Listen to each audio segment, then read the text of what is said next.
नमस्कार, स्वागत है आप सभी का हमारे कार्यक्रम संजीवनी में। आपके साथ मैं हूं सोनाली शर्मा। दर्शकों, भारत सरकार हर साल पोषण पखवाड़ा मनाती है। इस पखवाड़े का उद्देश्य दर्शकों ये होता है कि लोगों में पोषण संबंधी ज़्यादा से ज़्यादा जानकारी साझा की जा सके, इसके साथ साथ कुपोषण को जड़ से खत्म किया जा सके। इस अभियान के जरिए दर्शकों प्रयास ये रहता है कि बच्चों, गर्भवती महिलाओं, किशोरियों और बुजुर्गों में ज़्यादा से ज़्यादा पोषण के प्रति जानकारी को प्रसारित किया जा सके। आज संजीवनी के इस भाग में हम बात करने वाले हैं कुपोषण के बारे में कि आखिर कुपोषण होता क्या है, इसके कारण क्या होते हैं और किस प्रकार आयुर्वेद की मदद से हम कुपोषण पर विजय पा सकते हैं, कुपोषण को समाप्त कर सकते हैं और एक स्वस्थ जीवन शैली की ओर बढ़ सकते हैं। इस विषय पर दर्शकों जानकारी देने के लिए खास मेहमान हमारे साथ स्टूडियो में उपस्थित हैं, जो लगातार कई वर्षों से पोषण, कुपोषण और स्वस्थ जीवन शैली को लेकर काम कर रही हैं। हमारे साथ आयुर्वेद चिकित्सा अधिकारी डॉक्टर सुगम तिवारी जी हैं। सबसे पहले उनका स्वागत करते हैं और कार्यक्रम को आगे बढ़ाते हैं। डॉक्टर तिवारी, बहुत बहुत स्वागत आपका हमारे कार्यक्रम में। नमस्कार, धन्यवाद। तो डॉक्टर तिवारी, जैसे कि आज हम बात करने वाले हैं कुपोषण को लेकर, तो सबसे पहले आपसे ये जानना चाहेंगे, हम कुपोषण कई बार ये शब्द का इस्तेमाल करते हैं, लेकिन अगर इसकी डेफिनेशन की बात की जाए या क्या होता है कुपोषण और किस तरह से भारत की अगर बात की जाए तो भारत में कुपोषण को लेकर आप किस तरह की स्थिति देखती हैं? दर्शकों को बताना चाहूँगी कि कुपोषण का अर्थ ये होता है कि कुत्सित, मतलब जो सही मात्रा में ना हो, और पोषण वो जो शरीर को पुष्टि देता है। शरीर को पुष्टि देने वाला आहार, पोषक तत्व जब सही मात्रा में शरीर में ना जाए तो वो कुपोषण को क्रिएट करता है। ये कई तरह से हो सकता है, मतलब सही मात्रा में आपने पोषक तत्व नहीं लिए तो कुपोषित हो गया, ज़्यादा मात्रा में ले लिए तो भी, और अगर जो मिनरल्स जैसे हल्की मात्रा की चीज़ें चाहिए होती हैं बहुत कम मात्रा में, वो भी अगर सही से नहीं जा रही हैं तो भी वो कुपोषण के अंतर्गत ही आता है।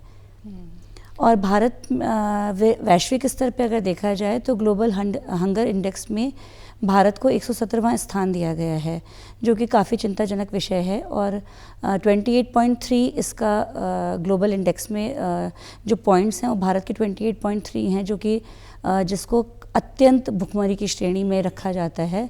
तो ये एक बहुत बड़ी समस्या है हमारे लिए, जिससे सरकार और आम जनजीवन नागरिकों को निपटना है। बिल्कुल, कहीं ना कहीं एक बहुत बड़ी चुनौती है। बहुत बड़ी चुनौती है। बिल्कुल। डॉक्टर साहब, जब हम कुपोषण की बात करते हैं तो अक्सर हम खाने, हमारा जो भोजन है वही हमारे दिमाग में आता है या उसी का एक चित्र बनता है, लेकिन जब कुपोषण की बात होती है तो क्या ये सीधा सीधा खाने से संबंधित है या इसके आगे पीछे कोई और भी चीज़ें हैं जो कुपोषण को कहीं ना कहीं बढ़ावा देती हैं? मैम, कुपोषण के लिए 3 फैक्टर्स ज़्यादा जिम्मेदार होते हैं। पहला तो ये है कि गरीबी, अगर गरीबी है तो प्रॉपर न्यूट्रिशन वाला खाना उपलब्ध नहीं हो पाता। दूसरा है अज्ञानता, और तीसरा है बार बार रोगी होना। बार बार अगर रोगी होता रहेगा बच्चा या बड़े लोग भी, उनकी रोग प्रतिरोधक क्षमता अगर कमज़ोर होगी तो कई ऐसी बीमारियां हैं जिसमें बार बार बीमार पड़ने पे प्रॉपरली खाने का एब्जॉर्प्शन ही नहीं हो पाता है, तो भी आपको कुपोषण से सामना करना पड़ेगा। और कितनी ऐसी बीमारियां हैं जो किसी एक पर्टिकुलर चीज़ का एब्जॉर्प्शन रोक देती हैं शरीर में, जैसे अल्सरेटिव कोलाइटिस वगैरह है, उनको B12 का एब्जॉर्प्शन नहीं होता, तो उनमें B12 की डेफिशिएंसी हो जाती है, उससे उसका कुपोषण हो जाता है और उसके जनित रोग विकारों से सामना करना पड़ता है। तो आप एक हेल्दी लाइफस्टाइल तो नहीं जी पाते हैं। और दूसरी चीज़ है कि सही मात्रा में ना लेने से मतलब है कि आपके पास पैसा है, आप धनाढ्य वर्ग में भी आते हैं, लेकिन अगर आप सही मात्रा में उन चीज़ों को नहीं खा रहे हैं। एक छोटी सी चीज़ है जो मैं सबको बताती हूँ कि पानी पर्याप्त पीना चाहिए। जब हम बात करते हैं पोषक तत्वों की तो उसमें सब चीज़ें हैं, कार्बोहाइड्रेट है, फैट है, मिनरल्स है, विटामिन है, हम हर चीज़ के बारे में ध्यान रखते हैं, लेकिन रफेज और वाटर जो इम्पॉर्टेंट स्तंभ हैं उनको भूल जाते हैं। कितनी ही बीमारियां ऐसी हैं जो सिर्फ हम पानी पीने से क्योर कर सकते हैं। राइट अमाउंट ऑफ वाटर आपकी बॉडी में जाना बहुत ज़रूरी है। बिल्कुल, यानी कि पोषित खाने के साथ साथ पानी भी बहुत आवश्यक है। आपके खाने को वो पूरे शरीर में पहुंचाने का काम वही पानी ही तो कर रहा है, तो ये भी एक चीज़ है। बिल्कुल। डॉक्टर साहब, जब हम कुपोषण की बात करते हैं तो कई ऐसी बीमारियां हैं जो कहीं ना कहीं जिनका रीज़न कुपोषण बनता है, तो आप हमें, हमारे दर्शकों को बताएं कि कुपोषण होने से कौन कौन सी ऐसी बीमारियां हैं जिनकी तरफ हम बढ़ सकते हैं और जो हमारे लिए खतरनाक साबित हो सकती हैं भविष्य में? पहला जो हमारे दिमाग में एक आप आम जनमानस में है कि आप आंख बंद करके भी एक चित्रण करेंगे तो कुपोषित व्यक्ति का दुबला पतला सा ही चित्रण करेंगे, है ना। तो अब सबसे पहले तो हम यही सोचते हैं कि ये कुपोषित है, क्योंकि ये दुबला पतला सा है, काम नहीं कर पा रहा है, शारीरिक क्षमता उसकी कमज़ोर होती जा रही है, तो इसका मतलब वो कुपोषित है। इसके अलावा अगर आप स्थौल्य वर्ग में हैं, ज़रूरत से ज़्यादा मोटे हैं, वो भी आपका कुपोषण में ही आता है। और इससे संबंधित जितनी भी बीमारियां हैं, जैसे उच्च रक्तचाप हो गया, मधुमेह हो गया, ये भी कुपोषण जनित व्याधियों में ही आता है। और शारीरिक क्षमता का विकास ना होना, बौद्धिक विकास प्रॉपरली ना होना बच्चों में, है ना, ये भी कुपोषण में आता है। कोई भी चीज़ खाने की जो आप प्रॉपर अमाउंट में नहीं खा रहे हो और उससे कोई भी तरह की बीमारी हो रही है, वो आपकी हड्डियों में हो सकती है, आपके तंत्रिका तंत्र में हो सकती है, आपको हार्मोन से रिलेटेड भी हो सकती है, कहीं ना कहीं वो भी आपके पोषण से जुड़ा हुआ है। तो डॉक्टर साहब, एक कुपोषित व्यक्ति की या एक कुपोषित बच्चे की किस तरह से पहचान की जाती है? जैसे अभी आपने बताया कि हम जब इमेजिन करते हैं तो एक दुबला, हमें एक शरीर दुबला पतला, उसी की कल्पना कहीं ना कहीं की जाती है, लेकिन अगर असल में पहचान की बात की जाए तो कैसे आप पहचानते हैं कि ये व्यक्ति कुपोषित हो सकता है? इसके लक्षण या किस तरह से पहचान की जा सकती है? सबसे इम्पॉर्टेंट है BMI को कैलकुलेट करना। अगर आप BMI कैलकुलेट करते हो तो उसमें आपको दोनों तरह के कुपोषित वर्ग पहचान में आ जाते हैं, जो स्थौल्य की तरफ जा रहे हैं, जो ज़रूरत से ज़्यादा मोटे हो रहे हैं वो, और जो पतले हैं जिनको पोषण प्रॉपरली नहीं मिला है वो। इससे हम एक तो पैरामीटर है BMI से पता लगा लीजिए। दूसरा, जब भी आपको बच्चों के बारे में या बड़ों के बारे में ऐसी कोई चीज़ लग रही है जो सामान्यतः दूसरा आदमी कर पा रहा है पर आप नहीं कर पा रहे हैं, खड़े खड़े थक जा रहे हैं, ज़्यादा चलने से थकान लगने लग जा रही है, बच्चा कंसंट्रेट नहीं कर पा रहा है, चिड़चिड़ापन आ रहा है, आपके स्वभाव में चिड़चिड़ापन आ रहा है, कई बार ऐसा होता है कि ये सारी चीज़ें पोषण से ही कुपोषण से जुड़ी हुई होती हैं। तो आपको अगर बिहेवियरल कोई भी चेंज लग रहा है या आपको ऐसा लग रहा है पहले तो मैं ये काम अच्छे से कर ले रहा था, अब आजकल नहीं कर पा रहा हूँ, तो फिर आपको ये सोचना चाहिए कि कहीं ना कहीं पोषण की कमी है। बिल्कुल जी। पोषण की कमी की जब हम बात करते हैं डॉक्टर साहब, तो हमेशा अक्सर हमारे दिमाग में आता है कि जिन लोगों के पास संसाधन कम है, जिनके आजीविका के स्रोत लिमिटेड हैं, कहीं ना कहीं वहाँ पर ये कुपोषण की जो संभावना है वो बढ़ जाती है। लेकिन संपन्न घरों में भी अगर आज के समय की बात की जाए, वहाँ पर भी क्या कुपोषण के मामले देखने को मिल रहे हैं, और अगर हाँ तो ऐसे उसके पीछे क्या कुछ वजह है?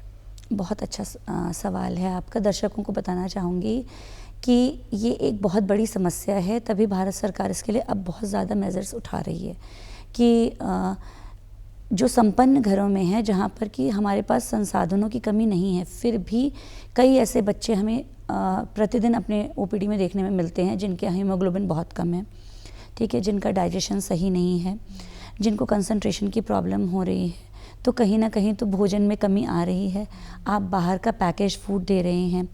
आजकल आपको सबका ध्यान आकर्षित करना चाहूँगी, मेरे पास पिछले 2 महीने में एलर्जिक राइनाइटिस के बहुत सारे पेशेंट्स आए हैं, बच्चों से लेके बड़े तक, ठीक है। पॉल्यूशन नो डाउट एक उसका कारण है, पर दूसरा कारण है पैकेज्ड फूड। आप देखिए, coloured food, packaged food, sauce हो, केचप्स हो, जैम हो, इवन दूध में मिलाने वाले पाउडर हों, हर कुछ आप जो भी बच्चे को देख रहे हैं, कृपया आपसे रिक्वेस्ट है पीछे ज़रूर इंग्रेडिएंट्स देखिए, और अगर उसमें प्रिजर्वेटिव्स नाम ऐड किया गया है तो अपने बच्चों को वो नहीं दीजिए, क्योंकि आज नहीं तो कल वो उनको ज़रूर समस्या की तरफ ले जाएंगे। और अगर आप अभी से उसे रोकते हैं तो आपको अपने बच्चे के अंदर एक बहुत अच्छा पॉजिटिव चेंज देखने को मिलेगा। जिन बीमारियों से अभी वो अगर ग्रसित हैं भी, जैसे एलर्जिक राइनाइटिस वगैरह हो गए या फिर टॉन्सिलाइटिस हो गए, इनमें कहीं ना कहीं एक फैक्टर ये है कि आप बाहर का प्रिजर्वेटिव फूड दे रहे हैं उसे। तो प्रिजर्वेटिव्स को कट करिए, पोषण उसका पूरा आने लगेगा और बच्चा आपका सही होगा। बिल्कुल। डॉक्टर साहब, पोषण पखवाड़े की बात करें, हर साल भारत सरकार पोषण पखवाड़ा मनाती है और प्रयास यही रहता है कि पोषण को लेकर जागरूक किया जा सके लोगों को, और कुपोषण को जड़ से कहीं ना कहीं दूर किया जा सके, मिटाया जा सके। पोषण पखवाड़े में शुरुआती 1000 दिन की बात की गई है, जब गर्भधारण होता है और बच्चे के 2 साल, बच्चा पैदा होने के 2 साल बाद तक। तो कितने इम्पोर्टेंट ये 1000 दिन होते हैं डॉक्टर साहब, और इसमें महिला से लेकर महिला का पोषण कितना अनिवार्य है और किस तरह से उस पोषण के जरिए बच्चे के पोषण की शुरुआत होती है और एक कहीं ना कहीं एक स्वस्थ जीवन की शुरुआत होती है। जी, सबसे पहले तो मैं गर्भावस्था में इसका इम्पॉर्टेंस क्या है ये आप सबको एक छोटी सी चीज़ जो हम बचपन से सुनते हुए आ रहे हैं कि अभिमन्यु की कहानी, कि अभिमन्यु ने गर्भ में ही चक्रव्यूह को भेदना सीख लिया था। कैसे सीख लिया था? क्योंकि यह प्रूव भी हो चुका है, माँ जो खाती है, जैसा सोचती है, जिस प्रकार के वातावरण में रहती है, गर्भ में पलने वाले शिशु पर उसका पूर्ण असर पड़ता है। मैंने पीजी डिप्लोमा किया है गर्भ संस्कार बीज संस्कार में, तो उसमें यही सिखाया जाता है। इवन कि हम क्या सुन रहे हैं, क्या हमारे आसपास चल रहा है, वो म्यूज़िक तक बच्चा कैच करता है। तो खाना तो बहुत बड़ी चीज़ हो गई उसके लिए, हम जो भी खा रही है माँ वो उस तक जा रहा है। फिर दूसरा पॉइंट ये है कि अगर माँ अच्छा भोजन नहीं ले रही है तो गर्भावस्था में आयरन और कैल्शियम की रिक्वायरमेंट बहुत बढ़ जाती है। आप अपने अंदर एक संरचना कर रहे हो जिसमें आपके शरीर से ही खून के तत्व जा रहे हैं, ठीक है, आपके शरीर से ही कैल्शियम लेके उसकी हड्डियाँ बन रही हैं, आपके शरीर से ही प्रोटीन लेकर के उसकी मांसपेशियों का निर्माण हो रहा है। तो शरीर का या कुदरत का कुछ ऐसा करिश्मा है कि माँ के शरीर से तो मैक्सिमम लेने की कोशिश करता है, बच्चे को नुकसान नहीं होता। पर माँ अगर पूरी तरह से पोषक तत्व नहीं लेती है तो उनका शरीर काफ़ी हद तक जो है इस पर नुकसान हो सकता है। हड्डियाँ कमज़ोर हो जाएंगी, ठीक है, आपके अंदर खून की कमी हो जाएगी, बच्चा जैसे जैसे ग्रो करेगा आप एनीमिया की तरफ जाओगे। इसका कॉन्सिक्वेंस ये हो सकता है कि भाई अगर प्रोटीन वगैरह की कमी होगी तो बच्चा IOGR में जाएगा, बच्चे का विकास सही से नहीं होगा, बौद्धिक विकास सही से नहीं होगा, शारीरिक भी नहीं होगा। और इस सबको पूर्ण करने के लिए अगर माँ ने सही तत्व नहीं खाए तो उनके लिए फिर आगे ये दिक्कत होती है कि बच्चा होने के बाद कमर दर्द हो रहा है, वो बच्चे को प्रॉपर्ली टाइम नहीं दे पाती हैं क्योंकि खुद शरीर से इतनी थकी रहती हैं, मानसिक इतनी थकी रहती हैं कि वो अपने बच्चे की पूर्ण तरह से देखभाल नहीं कर पाती हैं। ये भी एक समस्या है। तो बिल्कुल डॉक्टर साहब, तो गर्भावस्था के दौरान पोषण की अगर बात की जाए तो क्या डाइट एक महिला को फॉलो करनी चाहिए, बेसिक डाइट जो हर कोई अफोर्ड कहीं ना कहीं कर पाए और वो उसके लिए भी बेहतर रहे और होने वाले बच्चे के लिए भी बेहतर रहे? तो क्या कुछ ऐसा खान पान में बदलाव और क्या कुछ ऐसी ज़रूरी चीज़ें हैं जो खान पान में एक महिला को ज़रूर शामिल करनी चाहिए गर्भावस्था के दौरान? देखिए, गर्भावस्था में हमारी जो नॉर्मल रिक्वायरमेंट्स हैं हर चीज़ की बढ़ जाती हैं। ख़ास तौर पे कैल्शियम हो गया, उसकी रिक्वायरमेंट बढ़ जाती है, 1000 mg पर डे तक हमें देना पड़ता है। तो भारत सरकार सरकारी जो दवाइयाँ हैं उसमें 500 mg हम डेली देते हैं, बाकी का तो आपको खुद ही खाना है। तो मेरे पास कई सारी औरतें आती हैं, बहुत कॉमन प्रॉब्लम है हम दूध नहीं पी सकते। हम कहते हैं आप प्रेगनेंसी में दूध पियो, वो कहते हैं हम दूध नहीं पी सकते, खीर नहीं खा सकते। हम कहते हैं अगर ऐसा नहीं कर पाते हैं तो आपके पास बहुत ऑप्शंस हैं। आप दूध नहीं पी सकते, आप दही खाओ। आप दही नहीं खा सकते हो, आप ताज़ा छेना बना के खा सकते हो, पनीर खा सकते हो, ठीक है, एफर्ट कर सकते हो। नहीं एफर्ट कर सकते हो, अपने यहाँ चौलाई होता है, आप चौलाई खा सकते हो। चौलाई को भून लो, दूध के साथ ले सकते हो, ठीक है, थोड़ी मात्रा में गुड़ ले सकते हो, भुना हुआ चना ज़रूर ले सकते हो, ठीक है ना। तो ये सब चीज़ें ऐसी हैं जो आपको घर से ही रिक्वायरमेंट पूरी कर देंगी।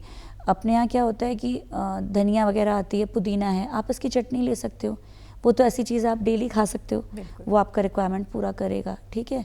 और ऐसी छोटी छोटी चीज़ें जैसे झंगोरा बोलते हैं अपने यहाँ, झंगोरा ज़रूर खाना चाहिए, चौलाई है ये खाना चाहिए, इससे अपने आप कैल्शियम की रिक्वायरमेंट पूरी होने लग जाएंगी। और स्पेशली दर्शकों में जो हमारी ग्रामीण महिलाएं हैं उन्हें कहना चाहूँगी कि आप अगर ऐसे याद नहीं कर पा रहे हो किस चीज़ से खाना है तो बस ये याद रखो कि जो सफ़ेद चीज़ें हैं वो सारी की सारी कैल्शियम में रिच हैं। सफ़ेद जो आपको घर में दिख रहा है, मक्खन है, दूध है, दही है, खा लो, है ना। आपको अगर लगता है कि खून की कमी है प्रेगनेंसी में तो आप जितनी लाल चीज़ें दिख रही हैं, चुकंदर हो गया, अनार हो गया, गाजर हो गया, ठीक है, ऑरेंज दिख रही हैं, पम्पकिन हो गया, कद्दू हो गया, वो खा लो। आप ऐसे याद रख सकते हो कि जो नहीं कलर वाइज याद रख लो, आप वो खाओ। घर में जो ईज़िली अवेलेबल है वो खाइए, मौसम के फल ज़रूर खाइए, ठीक है। पानी का इंटेक ज़रूर अच्छा रखिए, मैं बार बार बोलती हूँ पानी ज़रूर अच्छे से पिएं। और रफेज, प्रेग्नेंट लेडीज़ को रफेज भी अच्छे अमाउंट में खाना चाहिए, मतलब कि भूसेदार जो हमारा वो होता है चोकर वाला आटा है वो ज़रूर खाओ, ठीक है। और खुद का पिसा हुआ खाएं घर का तो ज़्यादा साफ़ सुथरा ये सब है। बिल्कुल। तो डॉक्टर साहब, जब प्रसव के दौरान भी एक महिला के शरीर को काफ़ी कहीं ना कहीं एक नया जन्म होता है, तो उस टाइम भी बहुत मजबूती की आवश्यकता होती है। तो कई लेडीज़ क्योंकि खाना नहीं खाती हैं ढंग से या ख्याल नहीं रख पाती हैं, तो बच्चे पर भी फ़र्क पड़ता है और खुद की हेल्थ पर भी आने वाले समय के लिए। तो उस वक्त का थोड़ा पोषण और क्या कुछ उस टाइम डाइट में शामिल करना चाहिए ताकि डिलीवरी के समय मजबूत एक स्त्री का शरीर रह सके? जी, आयुर्वेद के अनुसार तो मैम इसमें बताया गया है कि 9 महीने का पूरा रिजीम दिया गया है आयुर्वेद में कि पहले महीने से लेकर के 9वें महीने तक एक औरत को प्रेगनेंसी में क्या क्या खाना चाहिए और कितने अमाउंट में खाना चाहिए। इसका महर्षि चरक ने, महर्षि सुश्रुत ने, दोनों ने अलग अलग विवरण दिया है और उसको अगर हम लोग, हमारे अंडर में कोई पेशेंट आता है तो हम उसे फॉलो करवाते हैं। इसके अलावा दूध का तो दोनों लोगों ने बहुत बोला है, दूध ज़रूर खाना चाहिए। दूध के साथ चौथे मास में बोला है कि नवनीत मक्खन को भी लेना चाहिए। और आपको कुछ समझ में नहीं आ रहा तो आप दूध लीजिए, उसमें विषम मात्रा में, मतलब दूध थोड़ा सा वार्म करा, उसमें ज़रा सा घी डाला और उससे अलग मात्रा में थोड़ा सा मधु डाला, घी से थोड़ा सा कम डालना है, दोनों समान मात्रा में ना हो, वो डाल के आप डेली सेवन करिए तो भी बहुत आराम आएगा। फिर आपने कहा 8वें और 9वें महीने में आयुर्वेद कहता है कि वस्ती कर्म देना चाहिए, हल्की मात्रा वस्ती हम पेशेंट्स को देते हैं। और अभी NIA में जो है जयपुर में हमारा बहुत बड़ा आयुर्वेद का संस्थान है, वहाँ इस पर वर्क हो रहा है। जितने भी अनुवासन वस्ती दिए हुए पेशेंट्स हैं उनको बहुत खुशी से मैं बताना चाहूँगी कि सारे पेशेंट्स में ऑलमोस्ट ये रिज़ल्ट निकला है कि हमने नॉर्मल डिलीवरी करवाई है, सिजेरियन की ज़रूरत नहीं पड़ी है सिर्फ एक वस्ती को यूज़ करने से। तो आप सोचो, आप खान पान भी लेकर देखोगे वैसा तो आपको कितना फ़र्क पड़ेगा। और थोड़ा सा हम कहते हैं कि घी ज़रूर लेना शुरू कर दीजिए 9वें माह से, ताकि वात का शमन हो, अपान वायु अपनी जगह पर आए और डिलीवरी में आसानी रहे। इसके अलावा आयुर्वेद में योगासन वगैरह भी बताए जाते हैं 8वें 9वें महीने में, जिनसे कि थोड़ा पेल्विक रीजन को मजबूती मिलती है और पेशेंट को हम एनकरेज करते हैं कि वो नॉर्मल डिलीवरी के लिए प्रोत्साहित हो। बिल्कुल जी। डॉक्टर साहब, शुरुआती 2 साल भी बेहद महत्वपूर्ण, अगर 1000 दिन की बात की जाए तो शुरुआती 2 साल भी बच्चे के बहुत महत्वपूर्ण होते हैं शारीरिक और मानसिक विकास दोनों के लिए। तो इसमें किस तरह से पोषण बच्चे को दिया जाए ताकि जो आने वाले साल हैं उसके लिए वो तैयार हो सके? बिल्कुल, मेरे ख्याल से इस भारत सरकार का अभी मेन जो फोकस है वो इसी पर है कि बच्चों को 2 साल तक होने से पहले हमें ऐसा बना देना है कि आगे जो हमारे यहाँ वैश्विक स्तर की जो बीमारियाँ हो रही हैं, मधुमेह, उच्च रक्तचाप, इन सब से भी हम उन्हें बचा के रखें, क्योंकि ये एक बीमारियाँ नहीं हैं, इनसे और बीमारियों का भी जन्म होता है। वैसे तो सबको पता है कि 6 माह से ऊपर का बच्चा होगा तो उसको दाल का पानी देना है, चावल का पानी से स्टार्ट करना है, और क्या नहीं देना है। मैं कुछ शॉकिंग चीज़ें आपसे शेयर करूंगी। सबसे इम्पॉर्टेंट है, WHO के अकॉर्डिंगली 2 साल तक के बच्चे को आपको चीनी नहीं देनी है। 2 साल तक के बच्चे को चीनी बिल्कुल मना है, ठीक है। 1 साल तक के बच्चे को सॉल्ट, नमक एकदम मना है। फिर क्वेश्चन ये है कि खाना क्या है, देना क्या है। देखिए, बच्चा टेस्ट अपने अकॉर्डिंगली डेवलप करता है, आप नहीं देंगे तो उसको समझ में नहीं आएगा कि चीनी का क्या टेस्ट है, ठीक है। हमने ये करके देखा है, जिन बच्चों को नहीं दिया है वो नहीं मांगते, बड़े होने पर भी उनको ज़्यादा चीनी की चीज़ें अट्रैक्ट नहीं करती हैं। दूसरी चीज़, इसके जगह पे आप धागा मिश्री होता है, पाम शुगर, वो यूज़ कर सकते हो, आयुर्वेद में उसको अच्छा बोला गया है, ठीक है। और इसके अलावा आप थोड़ा एफर्ट करें, अगर माताएं अपने बच्चों के लिए, तो रॉ केला ले सकती हैं, उसको पतला पतला काट के धूप में सुखा लीजिए, उसको पाउडर बना लीजिए, वो लाइट मीठा सा एक पाउडर तैयार हो जाएगा, न्यूट्रिशियस। कुछ भी खाना देना है अपने बच्चे को, आपने वो डाला, बच्चा खा लेगा इजीली, हल्का मीठा भी रहेगा। तो ये हमें एक एफर्ट करना पड़ेगा। और मैं आंगनबाड़ी में हर औरत को ये समझाती हूँ, चीनी बिल्कुल बंद कर दीजिए। 2 साल तक के बच्चे को चीनी नहीं दीजिए, 1 साल तक के बच्चे को नमक मत दीजिए, ठीक है। हनी भी बहुत प्योर है, तब भी आप 1 साल से ऊपर स्टार्ट कर सकते हैं। फिर 6 महीने के ऊपर के बच्चे को आपने मैश्ड चीज़ें भी स्टार्ट करनी है। 2-3 हफ्ते, 4 हफ्ते के बाद 7वां महीना लगते लगते आपने उसे मैश्ड चीज़ों पे लाना है। ये नहीं हम खाली दाल का पानी दे रहे हैं, सिर्फ दाल के पानी से नहीं होगा। प्रॉपरली जो नीचे गाढ़ी दाल होती है 2-2 चम्मच से स्टार्ट करना है। 2 चम्मच पर डे से स्टार्ट करते हैं, चौथे दिन पे आके फिर हम उसे 3 चम्मच कर देते हैं। मैक्सिमम ऐसे हम धीरे धीरे अपर स्टेज पे ले जाते हैं, मैक्सिमम हम 4 चम्मच तक देते हैं बच्चे को।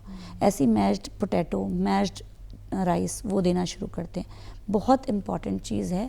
जैसे अब हमारे जो समझदार घर हो रहे हैं वहाँ कॉन्शियस लेडीज़ क्या करती हैं, कम ऑयल में खाना बनाती हैं। तो मैं उन्हें ये बोलती हूँ कि ठीक है, आपको रिक्वायरमेंट नहीं है, आप ऑयल मत लो, आप बच्चे के लिए एक्स्ट्रा जो है घी ज़रूर दो। आप खुद का बनाया हुआ घी यूज़ कर सकते हो, ठीक है ना, और देसी घी गाय का बनाया हुआ 1 चम्मच आधा चम्मच ज़रूर बच्चे को दें। 2 साल तक उसकी बहुत ज़्यादा रिक्वायरमेंट है उसे, क्योंकि घी में ऐसे पोषक तत्व होते हैं, सैचुरेटेड फैटी एसिड्स, जिनसे कि ब्रेन के सेल्स बनते हैं। ठीक है, ब्रेन में एक सेल लेयर पूरा हमारा फैटी एसिड्स का ही होता है।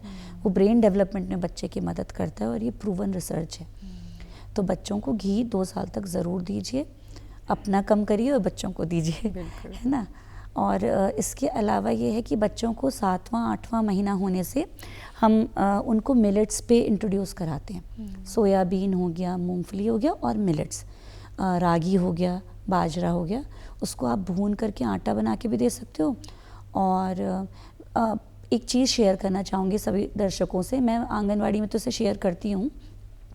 ये एक्सपेरिमेंट हमने अपने, मुझे नहीं पता, हमारे घर में स्टार्ट हो गया था काफ़ी सालों से।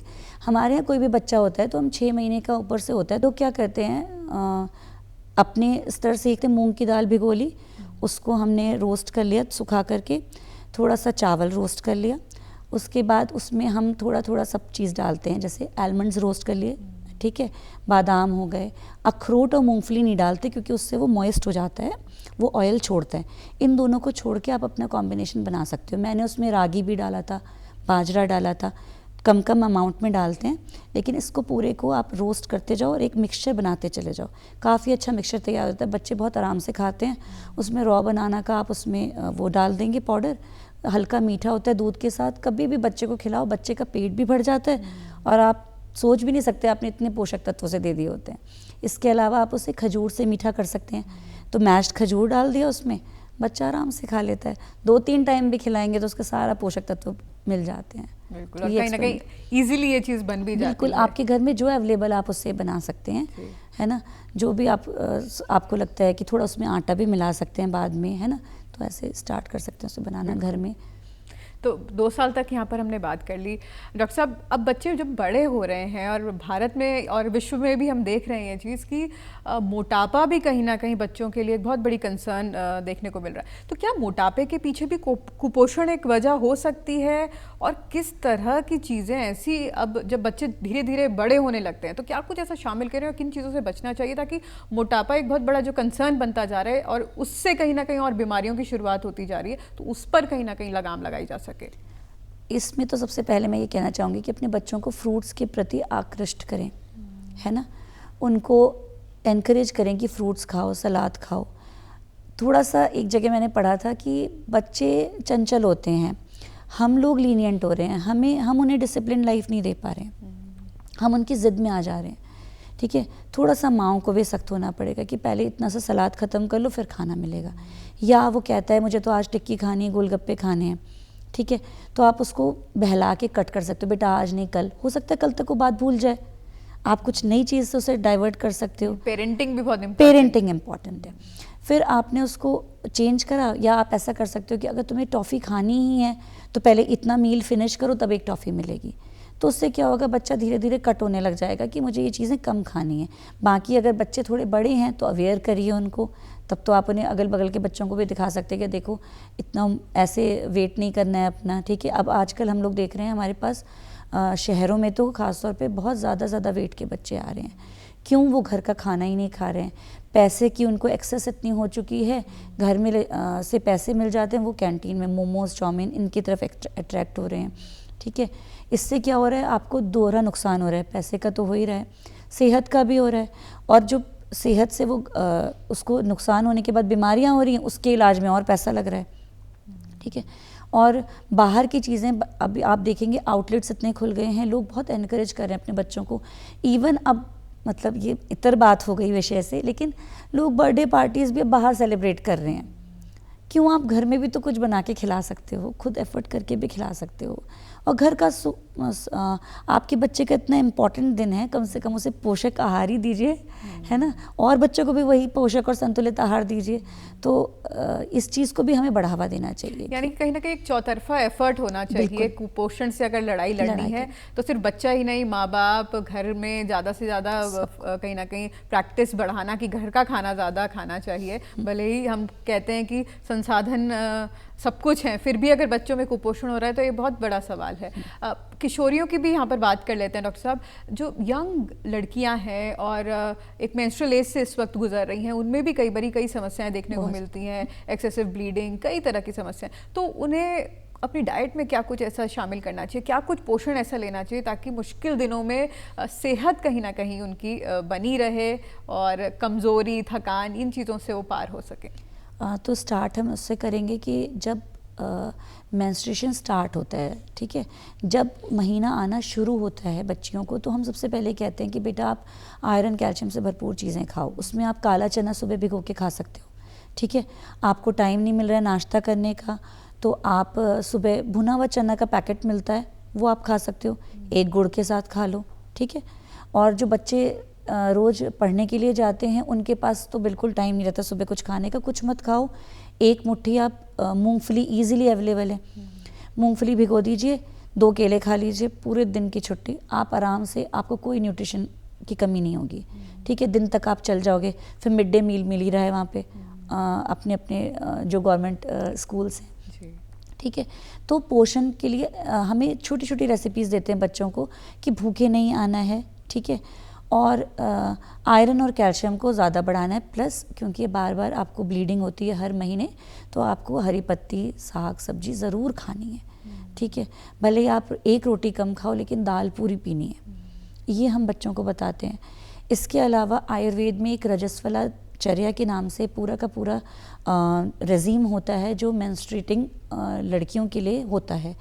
कई समस्याएं देखने में आती हैं कि किसी को ब्लीडिंग में प्रॉब्लम हो रही है, किसी को खुल के नहीं हो रही है, और उसका कोई अनएक्सप्लेन्ड होता है, मतलब उसका कोई कारण नहीं पता चल रहा होता है।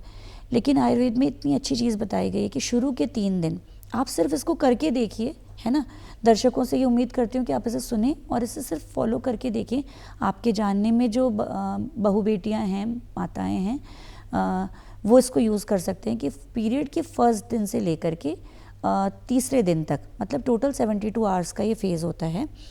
इसमें आपको क्या खाना चाहिए? आयुर्वेद कहता है दूध और षष्टिक चावल, मतलब जो षष्ठी चावल होते हैं जो 60 दिन में पक करके तैयार होते हैं, वो फाइबर से भरपूर होता है और उसका ग्लाइसेमिक इंडेक्स बहुत कम होता है, तो वो वैसे भी फ़ायदेमंद है कि वो डायबिटीज़ नहीं कॉज करता, बहुत सारी चीज़ें हैं, और वो माइक्रो न्यूट्रिएंट्स में बहुत भरपूर होता है। तो आयुर्वेद कहता है षष्टिक शाली चावल खाने चाहिए, उसकी आप खीर बना लीजिए, ठीक है। और खाना चाहिए जौ। तो अब लड़कियां मुझसे पूछती हैं जौ कैसे? आप जौ की रोटी बनवा लो, दूध से खा लो। वो नहीं खा पाते हो, जौ का दलिया आ रहा है, आप वो खा सकते हैं दूध में पका करके, लेकिन आपने मिर्च, मसाला, तला हुआ और नमकीन चीज़ ये नहीं खानी है। जितनी आपको भूख है उससे थोड़ा सा कम खाना है इन 3 दिनों में, ठीक है। और नींद प्रॉपर लेनी है आपको, क्योंकि नींद भी एक इम्यूनिटी को इंक्रीज़ करने वाली चीज़ है, तो नींद आपने प्रॉपर लेनी है। और आप इस डाइट को फॉलो करके देखिएगा, आपको ज़रूर आराम पड़ेगा। जो मेंस्ट्रुअल क्रैम्प्स वाली पेशेंट्स हैं, बाकी चीज़ें होती हैं उसमें इससे बहुत फ़ायदा होता है। सिर्फ आपने 3 चीज़ों का ध्यान रखना है, जौ और षष्टिक चावल और दूध और थोड़ा सा घी भी रिकमेंडेड इसमें। ये सारी चीज़ें जो हैं साइंटिफिकली अगर आप आयुर्वेद के प्रोस्पेक्ट से देखें, ये वात का शमन करती हैं, अपान वायु को उसकी जगह पर जो है उसको मोटिवेट करती हैं कि वो अपनी जगह का अपना काम सही से कर सके। और जो मेंस्ट्रुएशन है, आर्तव निकलना है, ये अपान वायु का कार्य है, तो आयुर्वेद में इसका बहुत महत्व है। तो इस डाइट को फॉलो करके देखें। और इस पर डॉक्टर हेतल दवे मैम हैं NIA में, वो इस पे बहुत बड़ा प्रोजेक्ट चला रही हैं और काफ़ी लोगों को, काफ़ी लड़कियों को इससे आराम मिल रहा है, जिनको कहीं दवाई से आराम नहीं आता, सिर्फ 3 दिन इस छोटे से चीज़ से आराम आ जाता है। तो हर महीने आपने 3 दिन अपने बस सिर्फ बिना दवाई के ये चीज़ फॉलो करनी है। बिल्कुल, तो ये छोटी छोटी चीज़ें बेहद महत्वपूर्ण कहीं ना कहीं साबित होती हैं स्वास्थ्य को लेकर। डॉक्टर तिवारी, आप हमारे कार्यक्रम में आई और कुपोषण को लेकर और पोषण को लेकर आपने इतनी महत्वपूर्ण जानकारी आज हमारे दर्शकों को दी। आपका बहुत बहुत शुक्रिया समय निकालने के लिए। थैंक यू, धन्यवाद। तो दर्शकों, उम्मीद करते हैं आज का कार्यक्रम आप सभी को पसंद आया होगा और पोषण को अपनाएं, कुपोषण को दूर करें, यही हमारी आपसे गुजारिश है। फिलहाल के लिए हमें दीजिए अनुमति। नमस्कार।